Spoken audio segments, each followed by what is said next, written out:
We're jumping straight into Hecla Mining today. Everyone is watching the price action, but the real story is its balance sheet transformation and status as a premier play on the silver supercycle. Mm-hmm. I mean, when you look at the chart, the story is almost unbelievable. We're talking about a stock that's delivered, what, between 300% and 341% gains over the past year? In a single year. And it recently hit 52-week highs, getting near that psychological $25 mark. That kind of run isn't just noise. It signals that the underlying fundamentals are really clicking. Exactly. You're tuned into the Easy Money Show, where we make sense of the market's biggest moves. I'm glad you're with us. And while those price headlines are, really exciting, the core narrative here is that Hecla Mining, which is the largest primary silver producer in the U.S. and Canada, has enormous operating leverage. Right. So when that metals upcycle really kicks in, their earnings just accelerate exponentially faster. And before we dive into the details of exactly what drove that massive move and what might be next, make sure you hit that subscribe and hit the like button. All right, let's get into the bull case. Let's do it. Okay, so let's unpack this growth story because the numbers from Q3 2025 were a genuine shock to the market. I mean, this wasn't just a beat. No, it was a total re-rating moment. It absolutely was. The revenue came in at nearly $410 million. That's a 67.1% jump year over year. Right, that's not just growth. It suggests something fundamentally broke their previous operational ceiling. And for a mining company that's been around for over a century, a shift that dramatic is, well, it's rare. And it wasn't just the top line, right? That leverage went straight to the bottom line. Adjusted EPS came in at 15 cents, crushing the $1.11 consensus. It did. And that wide of a beat tells you one of two things, or maybe both. Either costs are completely under control, or the prices they're getting for their metals are just much higher than what Wall Street was modeling. A bit both, probably. It's truly a combination, and if we zoom out to the trailing 12-month adjusted EBITDA, we're at about $506 million.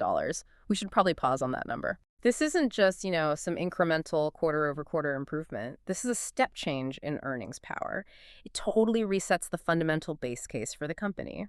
And what underpins all that earnings potential is, well, the quality of the rock they're pulling out of the ground. Exactly. We're talking about high-quality mines located exclusively in Tier 1 North American jurisdictions. So Alaska, Idaho, Quebec, Yukon, safe places to operate. But that jurisdictional stability is a massive de-risker, especially when you look at other silver producers in, let's say, more volatile regions.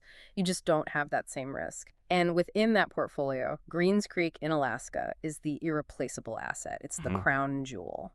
The unit economics there are famous. We keep hearing that Greens Creek achieved negative all-in sustaining costs after byproduct credits. Wait, negative cost. For listeners who don't, live and breathe mining metrics, can you break that down? It sounds like they're literally getting paid to mine silver. That is exactly what it means conceptually. So, all-in sustaining costs, AISC. That's the metric for the full cost of keeping a mine running. Everything. Got it. But Greens Creek doesn't just produce silver. It also produces high-grade gold, zinc, and lead. When you sell those other metals, the byproduct credits, the revenue you generate from them is actually higher than the cost of producing all four metals combined. So the silver is effectively free. It costs them nothing to produce. And that's how that one single mine generated roughly $75 million in free cash flow in Q3 alone. It's an absolute machine. And that explains the margins. We're seeing a strong EBIT margin around 29.5%, and that Q3 EBITDA margin was near 43%. All driven by that quality. Now, here's where it gets really interesting for me, and I think this is the core of the multi-year thesis, the balance sheet transformation. They took all that cash flow from assets like Greens Creek and just went to war on their debt. This is, without a doubt, the real story underneath that stock price. They just drastically reduced their net leverage ratio from 1.8 times adjusted EBITDA. Which is manageable, but not great. Down to a very, very low 0.3 times. That's an 83% improvement in their financial risk profile. When you do that, you flip the company's entire strategic focus. So they went from being debt-constrained, focused on just surviving and paying interest? Precisely. To being operationally constrained. They eliminated over $15 million in annual interest expense, which flows straight to the bottom line. But more importantly, That low leverage gives them immense flexibility. Right. They can weather a downturn. They can weather any pullback, they can raise the dividend, they could even make an accretive acquisition that their competitors just can't even think about. That de-risked state, plus their longevity, it really builds a formidable moat. I mean, think about the 135-year history. They're the oldest U.S.-based mining company on the NYSE. That kind of history. It's not just a footnote. It's an institutional asset. They were in Idaho before Idaho was a state. Exactly. That gives them an almost unreplicable advantage in permitting, in operational know-how, all of it. And that critical minerals designation for silver, zinc, and lead. That's not just fluff either.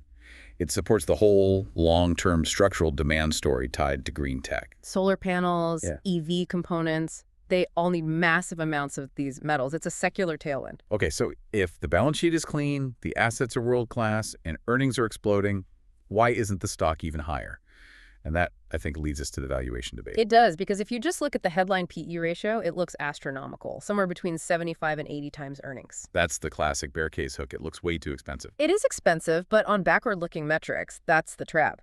DCF analyses, which try to model that future cash flow growth, they paint a totally different picture. Okay. Those models are projecting an intrinsic value somewhere between, say, $40.56 and $41.24 per share.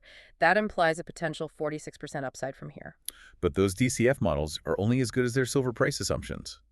What happens if silver just stalls out for the next few years? Well, the balance sheet gives them resilience. But the key is that the market is still valuing the company based on earnings that were artificially suppressed by the old interest costs. Now, every dollar of silver price increase drives massive free cash flow. The market hasn't fully priced that shift in yet. That's a compelling bull case, but after a 300% run, we have to flip the coin. We have to talk about the risks baked into that 80x PE. And the bears are not silent. The primary risk starts right there with those elevated valuation multiples. 80 times earnings is just. It's significantly higher than the industry average of around 26. No multiple compression risk. It's the definition of it. If the silver cycle stalls or if they miss a single quarter, that multiple could get cut in half instantly. And we've also seen some analysts maintain targets way below the current price. I've seen some still stuck around $10 or $11. Why so far behind? Are they just betting against the silver cycle? It's skepticism on two fronts, I think. The macro cycle and operational execution. This stock is, at the end of the day, a high beta vehicle. And for anyone keeping score, high beta just means if silver moves 10%, this stock might move 20% or 30%. It's a volatility accelerator. Exactly. And that linkage means it's incredibly sensitive to macro shifts. If the Fed suddenly turns hawkish, the dollar strengthens, metal prices retreat. Hecla's margins get compressed very, very quickly. And those $10 targets reflect what happens if that macro environment just completely reverses. And you have to remember the volatility. Even with good news, we've seen these sharp intermittent drawdowns, like a 5-point-something% drop in a single day. Those corrections can be swift and painful. And we can't ignore the internal risks. Yeah. The whole mining sector is facing rising costs, and Hecla isn't immune. They have high capital requirements at their ramping assets, especially Keno Hill. Right. If the silver price drops while they're spending all that capital, or if the ramp-up has delays or cost overruns, which, let's be honest, happens all the time in mining, it could seriously pressure that free cash flow story and make those DCF models look silly. So if the stock is this leverage play on silver and costs are rising, what's the actual defense against that bear case? What's the cushion? the defense circles right back to the strength we talked about, the balance sheet. That extremely low net leverage of 0.3x in their crown jewel assets like Greens Creek, that's the safety cushion. That low leverage ensures they can absorb the inevitable commodity downturns that would just sink their more leveraged competitors. It gives them resilience, a higher quality feel. That's the perfect word for it, resilience. Okay, that's a powerful buffer. So let's shift gears and look forward. If you're an investor and you believe this silver cycle has legs, what are the near-term events we should be watching in early 2026? Okay, we have 3 major corporate catalysts lined up. First, you have to mark your calendar for the January 26, 2026 Investor Day in New York City. That's a big one. It's critical. It coincides with them ringing the NYSE closing bell for their 135th anniversary, so it's a high-profile platform for management to deliver updated guidance, project updates on Keno Hill, and their new capital allocation strategy. It's the launch of their new narrative. And beyond just management talking, what about structural demand for the stock itself? Anything that forces money to come in? That's the second big trigger. It's a non-fundamental catalyst, meaning it's not tied to earnings or silver prices. The company is set to join the S&P Mid-Cap 400 index. Index inclusion. Index inclusion is huge. It forces all those passive funds and institutional investors who track that index to automatically buy the stock. It generates structural demand and improves visibility and liquidity overnight. And then, of course, earnings will be right around the corner to test that new guidance. Indeed. The next earnings date for Q4 2025 should be in late February 2026. Given the recent string of beats, another strong print, especially if they raise guidance, could drive a fresh leg higher. And all of this is happening against the macro backdrop, which is really what drives the price of silver itself. Absolutely. You have to keep a close eye on the upcoming US CPI print around January 13th and just the broader signals on Fed rate cuts. If the market smells lower rates or sticky inflation, that is bullish for precious metals. And because Hecla is such a high beta play. Those macro shifts will amplify their earnings power instantly. So, to summarize the final lowdown, Hecla Mining looks like a high-quality, high-octane vehicle for silver exposure. It's backed by a de-risked balance sheet, world-class assets, and serious operational momentum. Yeah, the consensus seems to be that this is best suited for a multi-year hold, maybe 2 to 5 years, to really capture the whole metal upcycle. Tactical investors could look for entry points on those sharp, volatile pullbacks. Which leads us to the final provocative thought for you to consider. The true long-term thesis, the one driving the most aggressive analyst targets, is tied to that speculative grand supercycle narrative that projects silver eventually hitting, say, $150 an ounce. And if you factor in Hecla's role as a critical mineral supplier for the green transition, for solar, for EVs, that structural demand is undeniable. So the question is this long-term green tech demand enough to provide the secular tailwind to justify those really high-priced targets of $47 to $65 per share that some are calling for? Or is that pure speculation based on an inflated vision of the future? That's what we'll be watching for the next 5 years. The next phase of this bull market rests entirely on that long-term conviction.